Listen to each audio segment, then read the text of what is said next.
দেখি আজকে আমার এক বড় ভাই কথা বলবে, দেখি মানুষকে শেয়ার করবেন, বড় ভাই যা যা বলবে। অবশ্যই বড় ভাই মানুষের ভালোর জন্য কিছু কথা বলবে অবশ্যই। আপনারা কথাগুলি খেয়াল রাখবেন, টেনে টেনে টেনে কথাগুলি শুনবেন না, মানে একটু পুষ্ট কথাগুলি শুনবেন, দেখবেন যে বড় ভাই কি বলে আপনাদের, ঠিক আছে?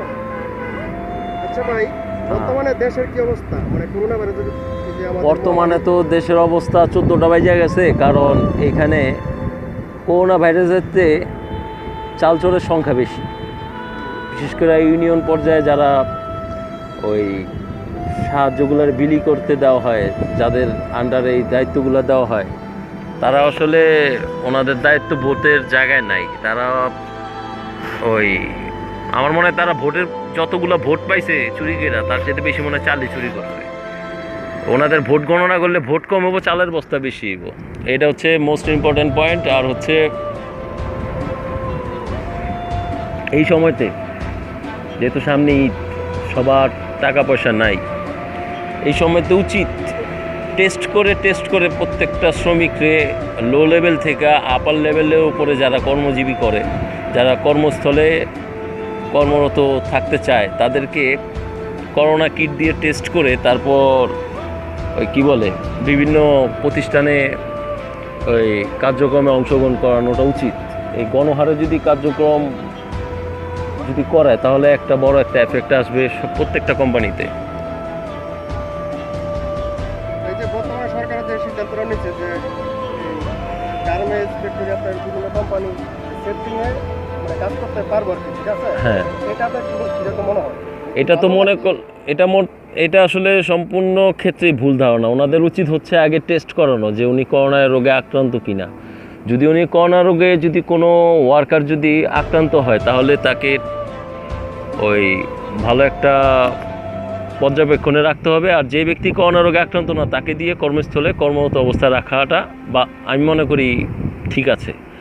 আর যদি ওই গণহারে যদি ওয়ার্কিং প্লেসে সবার দিয়ে কাজকর্মতে লিপ্ত করানো হয়, তাহলে একটা বড় একটা এফেক্ট আসতে পারে। কারণ বিভিন্ন মানুষ বিভিন্ন অঞ্চল থেকে আসবে, এখন কে কী নিয়ে ভাইরাস নিয়ে ঢুকায়, কেউ হান্টা নিয়ে ঢুকতে পারে, কেউ করোনা নিয়ে ঢুকতে পারে, এখন এটা তো বলা যায় না। ধরেন একটা কোম্পানি বন্ধ, ঠিক আছে, আজকে প্রায় 20 দিন 25 দিন। কোম্পানি কি সিদ্ধান্ত নিল হঠাৎ করে যে কোম্পানিতে কাজ মানে কাজ চলবে আর কি, ঠিক আছে? বর্তমানে এই লোকগুলি পরীক্ষা করে যদি ঢুকায়, আপনার কি মনে হয়? পরীক্ষা করে যদি ঢোকায়, ওনারা যেই কিট বেরিয়েছে লাইক দ্যাটে ওই প্রেগনেন্সি টেস্টের মতো যতটুকু আর কি আমি দেখলাম আর কি জার্মানিতে, ওই সেদিন দেখলাম এক ফ্রেন্ড দেখাইলো, ফ্রান্স থাকে, ও প্যারিসে থাকে, ও দেখাইলো ওদের আঙ্গুল থেকে ব্লাড নিয়ে ওই ডিজিটাল টেস্ট টিউবের কিট ওটার ভিতরে রাখা হইলো, তারপর টেস্ট করা হচ্ছে যে করোনা রোগে আক্রান্ত কিনা। এভাবে যদি টেস্ট করে যদি একটা লিস্ট করা হয় যে কারা কারা করোনা রোগে আক্রান্ত, কারা কারা করোনা রোগে আক্রান্ত না, যারা যারা করোনা রোগে আক্রান্ত না তাদেরকে দিয়ে কর্মস্থলে কর্মরত অবস্থায় রাখাটা খুব ভালো আমি মনে করি। তা নাহলে এমনি গরম হারে যদি সবাই আর কি কর্মস্থলে যায়, তাহলে বড় একটা এফেক্ট আসবে প্রত্যেকটা কোম্পানিতে, শুধু কনফিডেন্স আর অ্যান্ডি না, সব এ টু জেড। বর্তমানে ধরেন এই যে দেখেন আপনার পিছনে অনেক ধান ক্ষেত, ঠিক আছে? ধান ক্ষেত যখন পাকবে, তখন এই ধান ক্ষেত মানে কীভাবে কাটবে? ধরেন গাড়ি বন্ধ, শ্রমিক আসতে পারতেছে না, মানে আপনার কি মনে হয় এটা নিয়ে কি কথা বলেন? আসলে ধান যারা কাটে, আসলে আমরা যারা বাংলাদেশে আছি, আমাদেরকে যদি বাংলাদেশটাকে যদি জাপান যদি বানাতে হয়, তাহলে সময়টাকে কাজে লাগাতে হবে।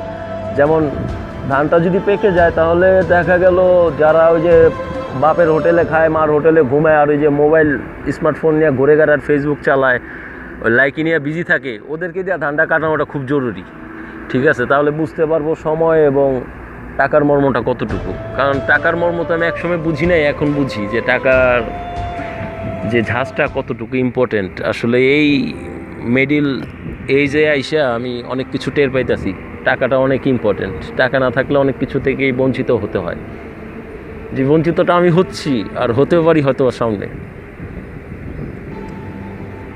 ধরেন বর্তমানে কোম্পানি খোলা, এত শ্রমিক বাড়িতে গেল, কোম্পানি বললো যে কালকে আপনাদের ডিউটি কত, তো এত শ্রমিকগুলো কীভাবে আসবে আপনার মনে হয়?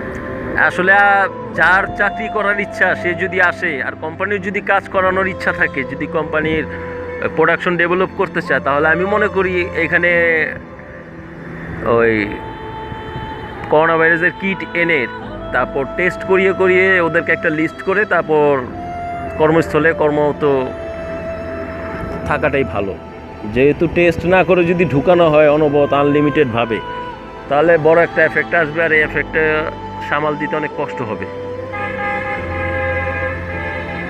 এই তো আসলে এখন আমাদের টেস্ট করে প্রত্যেকটা ওয়ার্কারে ওয়ার্কিং প্লেসে কর্মরত রাখাটা অনেক ইম্পর্টেন্ট। টেস্ট ছাড়া কাউকে ঢুকানোটা ঠিক হবে না, আমি মনে করি না।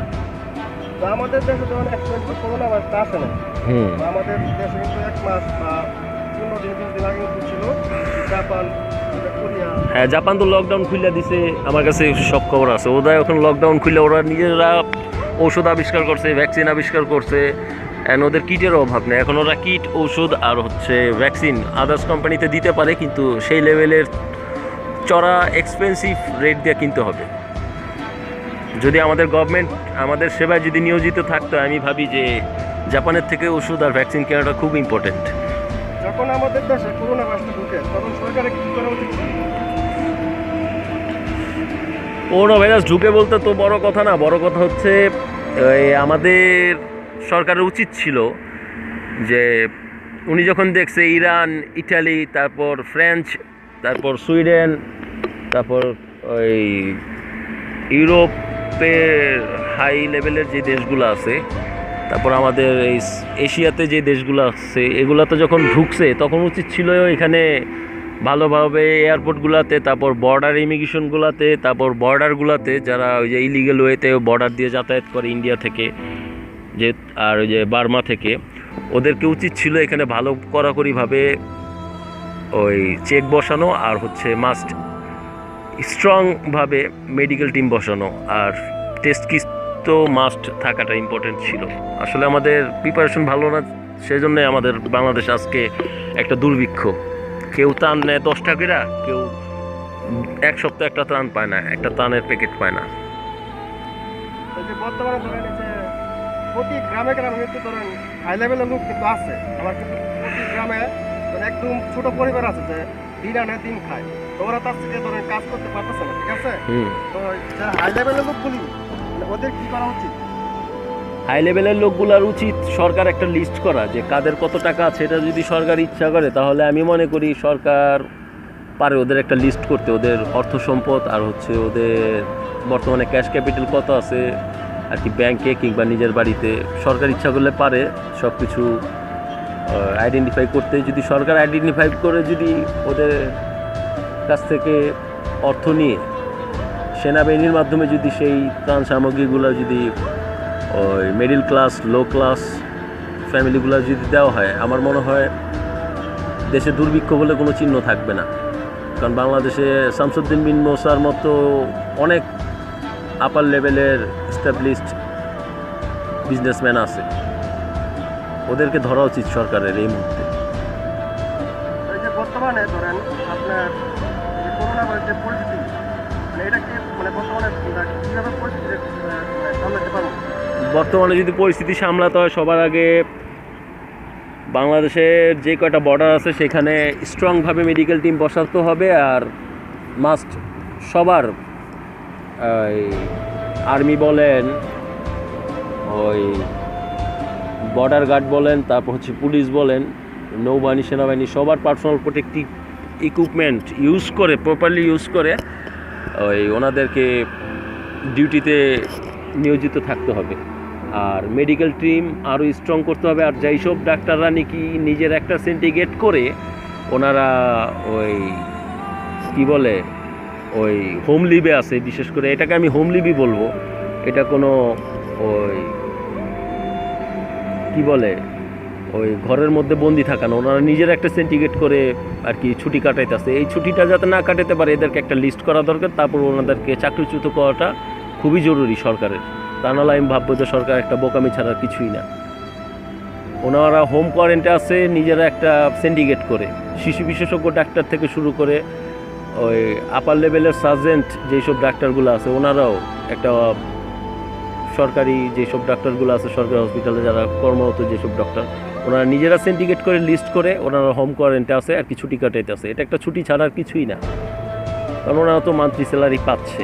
আর দুর্ভোগ পোয়াতে হচ্ছে আপনার আমাদের মতো যারা মিডল ক্লাস আর যারা লো ক্লাস ফ্যামিলির লোকজন আছে তাদেরকে এই রোগ নিয়ে ধুকে ধুকে মরতে হচ্ছে। সেজন্য সরকারের উচিত, এখনও সময় আছে, ওনাদেরকে একটা লিস্ট করে চাকরিচ্যুত করে একটা আইনত ব্যবস্থা নেওয়া। তা না হলে এই মহামারী থেকে থামাটা can not possible, I think so. আপনার ধরেন যে বর্তমানে যদি আরো দিন করোনা আমার যদি থাকে, ধরেন 15 দিন 20 দিন বা 1 মাস বা 30 দিন আরো বেশি হইতে পারে, ঠিক আছে? তো এই ক্ষেত্রে এই গরিব মানুষগুলো কী করবে যদি ভালো মানে খাদ্য না পায় বা সরকার যে সহযোগিতাগুলো আছে যদি না পায়, তাহলে ওরা কীভাবে চলবে?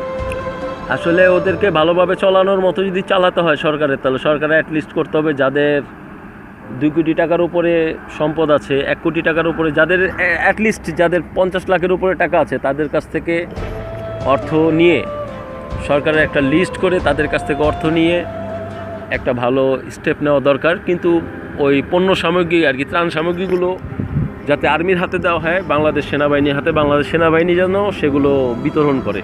ওই চেয়ারম্যান মেম্বার হাতে দিলে তাহলে ওই ঘরের ইন্দুর তো ঘরই নষ্ট করবে, এছাড়া আর কিছুই না। আপনি যদি আমাদের দর্শকদের কিছু বলার থাকে বলতে পারেন। দর্শকদের জন্য তো বলতে গেলে তো কিছু বলার নাই, আসলে বলতে গেলে একটা কথাই বলতে হয়।